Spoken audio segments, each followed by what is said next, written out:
नमस्कार, मैं अजय कुमार। कैसे दुनिया का तीसरा सबसे अमीर शख्स कॉरपोरेट इतिहास का सबसे बड़ा घोटाला कर रहा है।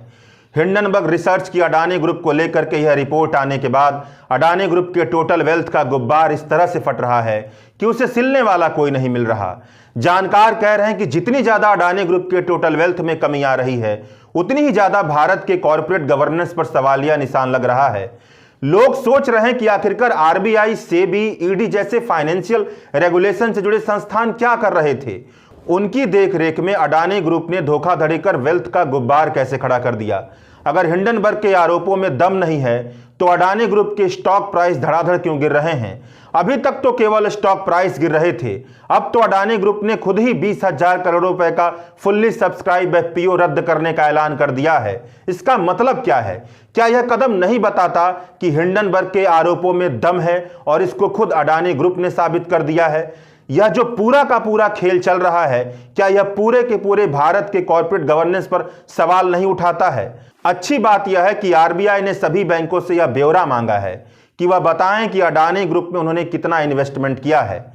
अडानी समूह ने साल 2022 में सबसे ज्यादा वेल्थ बनाया था और साल 2023 के केवल एक महीने में सबसे ज्यादा वेल्थ गंवा दिया है। हिंडनबर्ग रिसर्च ने अपनी रिपोर्ट में बताया था कि दुनिया के तीसरे सबसे अमीर आदमी गौतम अडानी की total wealth 120 billion US dollar से ज्यादा है। इसमें से 100 बिलियन यूएस डॉलर से ज्यादा का टोटल वेल्थ केवल पिछले 3 साल में स्टॉक प्राइस में भयंकर बढ़ोतरी की वजह से बना है। बजट के दिन तो गजब हो गया। सदन में मोदी मोदी के नारे लग रहे थे। बजट का करीबन 1 घंटा बीत चुका था, तभी क्रेडिट स्विस की रिपोर्ट आई। क्रेडिट स्विस ने कहा कि अडानी समूह के बॉन्ड को वह जमानत के तौर पर स्वीकार नहीं करेगा। यानी भारत की सबसे बड़ी इंफ्रास्ट्रक्चर कंपनी के बॉन्ड की कीमत स्विट्जरलैंड के बैंक के वेल्थ डिवीजन ने 0 करार दे दी। यानी अडानी समूह के बॉन्ड को गिरवी रखकर स्विस बैंक की तरफ से किसी भी तरह का लोन नहीं लिया जा सकता है। जैसे यह खबर फैली तो अडानी समूह के स्टॉक में आग लग गई, वह धड़धड़ा कर नीचे गिरने लगी। शाम होते होते अडानी एंटरप्राइज के शेयरों ने तकरीबन 1942 रुपए प्रति शेयर का निचला स्तर छू लिया। जानकारों का कहना है कि इसका बहुत बुरा असर पड़ेगा। धीरे धीरे दूसरे विदेशी बैंक भी अडानी समूह के बॉन्ड लेना बंद कर देंगे। जैसे खबर मिल रही है कि स्विस क्रेडिट के बाद सिटी ग्रुप ने भी अडानी ग्रुप के बॉन्ड को लेने से इनकार कर दिया है। यह स्थिति और खराब होती जाएगी। अडानी समूह की शेयरों की और बिकवाली शुरू होगी, निवेशकों का और भरोसा टूटेगा, बैंकों के शेयर भी टूट रहे हैं। आरबीआई बैंकों से सवाल जवाब लेगी। ऐसे में इस संभावना से भी इनकार नहीं किया जा सकता है कि बैंक भी अडानी इन्वेस्टमेंट को बाहर निकालने की कोशिश करने लगे। हिंडनबर्ग रिपोर्ट के साथ क्रेडिट स्विस की रिपोर्ट का यह असर हुआ कि अडानी एंटरप्राइज के शेयरों में 28.45% की गिरावट दर्ज की गई। अंबुजा सीमेंट में 16% की तो अडानी पोर्ट में 19% की। केवल एक ही दिन में शेयर प्राइस टूटने की वजह से अडानी समूह ने तकरीबन 14 बिलियन यूएस डॉलर गंवा दिए। शाम होते होते अडानी समूह की तरफ से ऐसी न्यूज आई कि बजट की सारी खबरें इसी न्यूज के पीछे दब गईं। अडानी ग्रुप ने 20,000 करोड़ रुपए का फुल्ली सब्सक्राइब एफपीओ रद्द करने का फैसला ले लिया। गौतम अडानी ने वीडियो जारी करके कहा कि भविष्य में होने वाले फाइनेंशियल नुकसान से इन्वेस्टर को बचाने के लिए कंपनी के बोर्ड ने यह तय किया है कि इस एफपीओ के साथ आगे नहीं बढ़ेंगे। वह सब्सक्रिप्शन का पैसा लौटा देंगे। आगे बढ़ने से पहले थोड़ा एफपीओ के बारे में जान लेते हैं। एक प्राइवेट कंपनी जब पब्लिक लिस्टेड कंपनी बनती है तो इनिशियल पब्लिक ऑफर लेकर के आती है, यानी पहली बार अपनी कंपनी की हिस्सेदारी लोगों के लिए जारी करती है।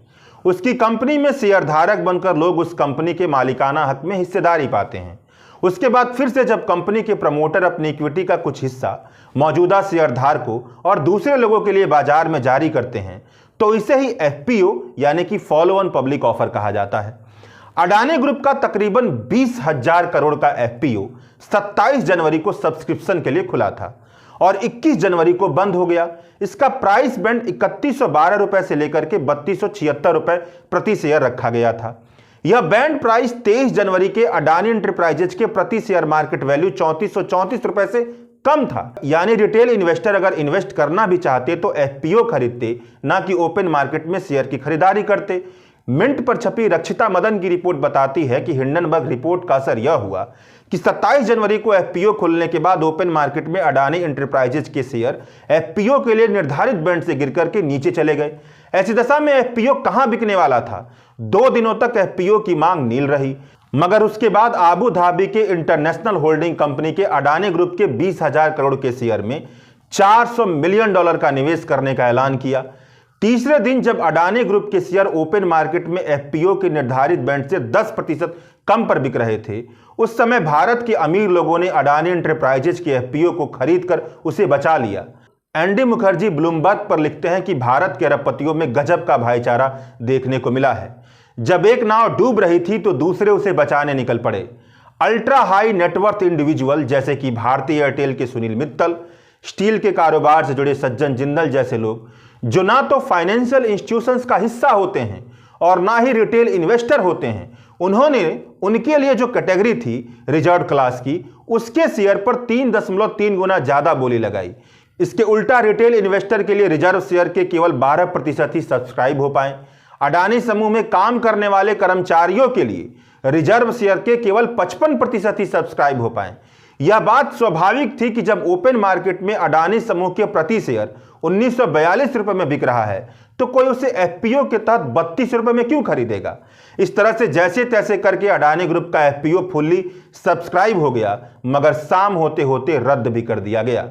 फोर्ब्स वेबसाइट पर एक खबर यह भी छपी है कि अडानी एंटरप्राइजेज के एफपीओ एग्रीमेंट से पता चलता है कि जिन 10 अंडरराइटर को इस 20,000 करोड़ के एफपीओ के एग्रीमेंट में शामिल किया गया था, उनमें से 2 इन्वेस्टमेंट कंपनियां वह हैं जिनका जिक्र हिंडनबर्ग रिसर्च ने अपनी रिपोर्ट में सेल कंपनियों के तौर पर किया है। यानी एफपीओ फुल्ली सब्सक्राइब करवाने की जिम्मेदारी उन 2 कंपनियों को भी सौंपी गई थी जो हिंडनबर्ग रिपोर्ट के मुताबिक अडानी ग्रुप के लिए स्टॉक मैनिपुलेशन और अकाउंटिंग फ्रॉड का काम करते आ रही हैं। हिंडनबर्ग रिसर्च ने 106 पन्नों में ठोस दस्तावेजों और मजबूत सबूतों के साथ अडानी ग्रुप पर स्टॉक मैनिपुलेशन कर शेयर प्राइस बढ़ाने, धोखाधड़ी के कई आरोपों में शामिल अपने परिवार के लोगों को अडानी ग्रुप में सबसे ऊंचे पदों पर रखने, औकात से ज्यादा कर्ज लेकर कंपनी चलाने जैसे मजबूत आरोप लगाए थे। बताया था कि अडानी ग्रुप किस तरीके से विदेशों में सेल कंपनियां बनाकर स्टॉक मैनिपुलेशन कर रहा है। अडानी ग्रुप के कंपनियों के प्रमोटर के पास कंपनी का 74% के आसपास का शेयर है। सेबी का नियम है कि 25% शेयर जनता के बीच रखने होंगे। यानी ऐसा लगता है कि 25% शेयर जनता के बीच में है, मगर गौतम अडानी के बड़े भाई विनोद अडानी ने विदेशों में सेल कंपनियों का जाल बनाया है। इन कंपनियों में अडानी ग्रुप के प्रमोटर पैसा इन्वेस्ट करते हैं और यह सेल कंपनियां फिर से अडानी ग्रुप में पैसा इन्वेस्ट करवाती हैं। जो सेल कंपनियां अडानी ग्रुप में पैसा इन्वेस्ट कर रही हैं, उनके दस्तावेजों से ऐसा लगता है जैसे उनका काम ही अडानी ग्रुप में पैसा डालना है। उनका तकरीबन 85 से 99% इन्वेस्टमेंट अडानी ग्रुप में होता है। इस तरह से सेबी के 25% की लिमिट का पालन नहीं होता है। अडानी ग्रुप के प्रमोटरों के पास ज्यादा शेयर रहते हैं। मार्केट में कम शेयर की सप्लाई होती है। कम सप्लाई और ज्यादा डिमांड का खेल खेलकर स्टॉक प्राइस बढ़ता रहता है। यही काम करके अडानी ग्रुप ने अपने शेयरों की कीमत जितनी होनी चाहिए उससे 85% ज्यादा बढ़ा ली है। अब जब शेयर की कीमत बढ़ जाती है तो कई तरह के फायदे मिलते हैं। उसमें सबसे बड़ा फायदा यह है कि यह शेयर जनता के बीच आकर्षक बनने लगते हैं। बैंकों में इन शेयरों को गिरवी रख के कर्ज पर कर्ज उठाया जा सकता है। यही काम अडानी ग्रुप ने किया है। क्षमता से ज्यादा कर्ज भी लिया है। यानी अडानी ग्रुप के शेयरों की कीमत का घटने का मतलब है कि उनमें निवेश करने वाले एलआईसी और एसबीआई जैसे वित्तीय संस्थानों को घाटा सहना पड़ेगा। इन संस्थानों को घाटा सहने का मतलब है कि आम आदमी को भी घाटा सहना पड़ेगा। अडानी ग्रुप ने हिंडनबर्ग की रिपोर्ट पर 413 पन्ने का जवाब दिया था। हिंडनबर्ग ने पलट कर जवाब दिया था कि 413 पन्ने में महज 30 पन्ने ऐसे थे जो उनके आरोपों से जुड़े थे। बाकी सारे पन्ने ध्यान भटकाने के लिए थे, इधर उधर घुमाने के लिए थे। हमने 88 सवाल पूछे थे, उनमें से 62 सवालों का अडानी ग्रुप ने कोई जवाब नहीं दिया। जो मुख्य सवाल पूछे थे उसे पूरी तरह से नजरअंदाज कर दिया। बाकी जिस तरह से जवाब दिया उससे यही बात लगता है कि हमारे आरोप और मजबूत होते जा रहे हैं। अडानी ग्रुप ने कहा कि हिंडनबर्ग की रिपोर्ट अडानी ग्रुप पर नहीं बल्कि भारत पर एक सोचा समझा हमला है। इस पर हिंडनबर्ग ने पलट कर कहा कि एक निजी कारोबारी अपनी सफलता को भारत की सफलता से जोड़कर पेश कर रहा है। हम मानते हैं कि भारत एक जीवंत लोकतंत्र है और शानदार भविष्य की तरफ बढ़ रहा है। अडानी समूह तिरंगे में लिपट करके बहुत ही व्यवस्थित तरीके से भारत को लूटने का काम कर रहा है। हम मानते हैं कि फ्रॉड ही होता है, धोखाधड़ी ही होती है, भले ही उस धोखाधड़ी में दुनिया के सबसे अमीर लोग क्यों ना शामिल हो। हम अडानी ग्रुप को सीधी चुनौती देते हैं कि अगर हम गलत हैं तो हम पर अमेरिका की अदालतों में कानूनी मामला दर्ज करे। जानकार कह रहे हैं कि अडानी ग्रुप को लगा कि कॉरपोरेट बाजार में इन्वेस्ट करने वाले वोटरों की तरह होते हैं, अगर वह राष्ट्रवाद का जाल फेंक देंगे तो वह फंस जाएंगे। मगर वह भूल गए कि इन्वेस्टर पैसा लगाते हैं और बदले में पैसा चाहते हैं। उनके सामने जब कच्चा चिट्ठा खुल गया तो वह तब तक किसी की नहीं सुनने वाले जब तक अडानी ग्रुप की तरफ से कुछ ऐसा ना किया जाए कि उनका भरोसा दोबारा बन पाए।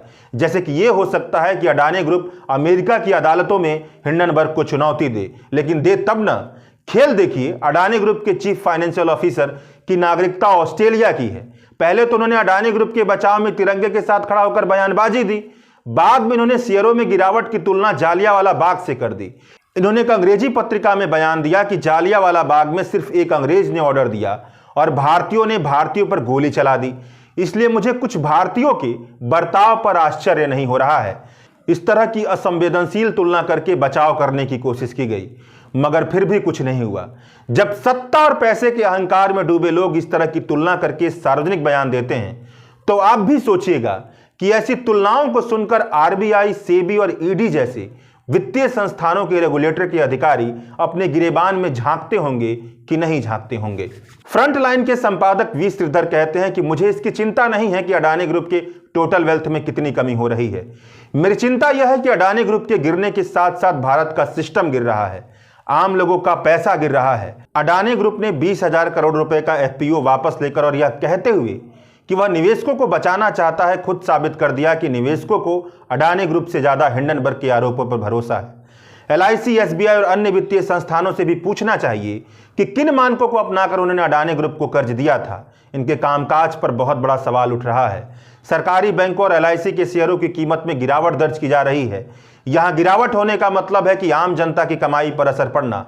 एलआईसी केवल यह कहकर पल्ला नहीं झाड़ सकता कि उसने अपने 41 लाख करोड़ के कुल नेटवर्थ का महज 36,000 करोड़ रुपए निवेश किया है। यह बहुत छोटा हिस्सा है, बहुत ज्यादा नहीं है। एलआईसी का यह जवाब ठीक नहीं लगता। उससे सवाल बनता है कि देश भर में कई कंपनियां हैं, उसने क्या देखकर केवल एक कंपनी पर 36,000 करोड़ रुपए का निवेश कर दिया। जब यह देख रहा था कि हिंडनबर्ग ने बड़े मजबूत आरोप लगाए हैं तो अडानी ग्रुप के शेयर की कीमत कम हो गई है, फिर भी यह एफपीओ में इन्वेस्ट क्यों किया गया। ऐसा लगता है जैसे एलआईसी ने अपनी स्वतंत्रता गिरवी रख दी है। अगर एलआईसी की तरफ से इस तरह का डिसीजन लिया जाएगा तो आम लोगों का एलआईसी से भरोसा टूटेगा। यही खतरा एलआईसी के प्राइवेटाइजेशन के समय जाहिर किया जा रहा था, जो इस समय दिख रहा है। वहीं अडानी ग्रुप पर हिंडनबर्ग की रिपोर्ट को लेकर के संसद में जमकर हंगामा हुआ। पूरे विपक्ष ने अडानी ग्रुप के वित्तीय लेन देन की जांच संसदीय पैनल या सुप्रीम कोर्ट की कमेटी से करवाने की मांग की है। कुल मिलाजुला करके कहा जाए तो बात यह है कि अडानी ग्रुप को लेकर के बहुत सारे पत्रकारों ने बहुत लंबे समय से बहुत सारे ठोस दस्तावेजों के साथ और सबूतों के साथ यह बात बताई है कि वहां बहुत बड़े स्तर पर धांधली चल रही है। उन सारे आरोपों को कभी स्वीकार नहीं किया गया। इसका असर यह हुआ है कि हिंडनबर्ग रिसर्च ने उन्हीं सारे आरोपों को इकट्ठा करके एक जगह इस तरह से पेश कर दिया है कि अडानी ग्रुप तो गिर ही रहा है, भारत का पूरा सिस्टम गिरता हुआ नजर आ रहा है। शुक्रिया। द वायर के और वीडियोस देखने के लिए सब्सक्राइब करें और बेल आइकन पर क्लिक करें। स्वतंत्र पत्रकारिता की आर्थिक मदद करने के लिए डिस्क्रिप्शन में दिए गए लिंक पर जाएं और अपनी राशि चुनें।